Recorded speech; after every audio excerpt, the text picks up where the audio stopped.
اگر آپ ہمارے چینل پر نئے ہیں تو ہمارے چینل کو ابھی سبسکرائب کر لیں اور ساتھ والے بیل کے آئیکن پر کلک کر کے نئی آنے والی ویڈیو کی نوٹیفیکیشن بر وقت حاصل کریں۔ آپ نے دنیا میں اتنا حسین حسین کیا کہ اللہ جل شانہ نے آپ کی تاریخ کو حسین اعظم کی تاریخ سے قرب اب جب تک قاری حنیف رتن پوری صاحب قبلہ کے پل میں آپ لوگ آتے رہیں گے تو یہ پروگرام کسی کے کرنے سے نہیں، جی صاحب اجلاس کے کرنے سے نہیں، نقیب کے کرنے سے نہیں، ان کی اولاد کے کرنے سے نہیں، بلکہ رب کے کرنے سے ان کا کل حسینی ہوگا۔ حاضرین، آئیے چند ایک ساتھ، اس کے بعد آپ کو مقرر خصوصی کے بیان تک پہنچنا ہے، اور خانقاہ راہ میں رکاوٹ کا نام نہیں ہے، بلکہ راہ کو ہموار کرنا خانقاہ والوں کا کام ہے۔ تو ہم آپ کی راہ میں رکاوٹ نہیں بنیں گے، وقت بھی بہت زیادہ ہو گیا۔ اب یہ ایسا وقت چل رہا ہے کہ آپ کا امتحان لیا جائے، اور اس امتحان کو طول دینا مناسب نہیں۔ میں زیادہ باتیں کم وقت میں آپ کے حضور رکھ کر کے اجازت چاہوں گا۔ حاضرین، دو تین سوال کربلا کے تعلق سے عام ہیں، ان کے حوالے سے کچھ گفتگو کریں، اور اس سے پہلے منقبت حسین جی اور بیچ میں مقصد حسین کی کچھ بات ہے۔ شاعر کہتا ہے کہ تڑپ اٹھتا ہے دل لفظوں میں دہرائی نہیں جاتی، تڑپ اٹھتا ہے دل لفظوں میں دہرائی نہیں جاتی، زباں پر داستان کربلا بے شک بے شک، حق فرما رہے ہیں، حق فرما رہے ہیں، بے شک۔ اور تماچے مار لو، خیمے جلا لو، قتل کر ڈالو۔ کچھ لوگ کہتے ہیں کہ شہیدان کربلا کا وہ رد عمل، آئیے آپ اس دور پر مت جائیں، بلکہ اس زمانہ کی بات کریں۔ آپ کی بیٹی راہ پر چل رہی ہے اور سڑک کا کوئی اوباش گنڈا آ کر کے اس کے کانوں کی بالی کو کھینچ لے، آپ کے گھر کو کوئی ڈیزل چھڑک کر کے ایسی آگ لگا دے کہ پورا گھر جل کر کے راکھ ہو جائے، آپ کا رد عمل کیا ہے؟ لیکن وہ صرف صابر نہیں ہے بلکہ سید الصابرین ہے۔ بے شک بے شک بے شک، وہ صرف ولی نہیں ہے بلکہ ولی گر ہے۔ وہ شہزادہ رسول اپنے آپ میں ایک ایسا اسکول ہے، ایک ایسا کالج ہے کہ جس کے تھاٹ کا سہارا لے کر کے لوگ ولی بن جائیں۔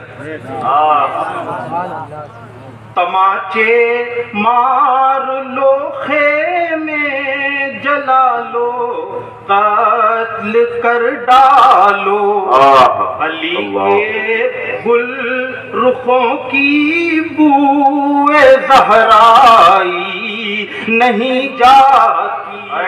واہ واہ واہ واہ واہ، نعرہ تکبیر، نعرہ تکبیر، نعرہ رسالت، علماء اہل سنت